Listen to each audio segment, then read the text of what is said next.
For the breast pocket, use a rounded ruler or make yourself a stencil with rounded corners in order to neatly turn the edges inwards and press in place.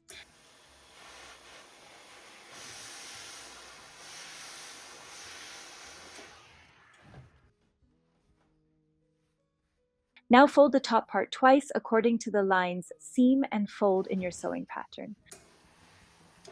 Press well. Unfold everything. Now fold the pocket down, right sides together along the fold line. Fold the seam line upwards and sew along the sides.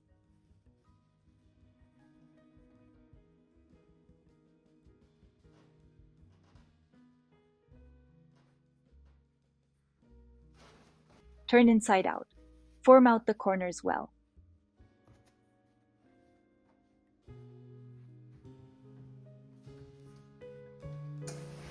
Now pin the pocket on your front piece and top stitch close to the edge.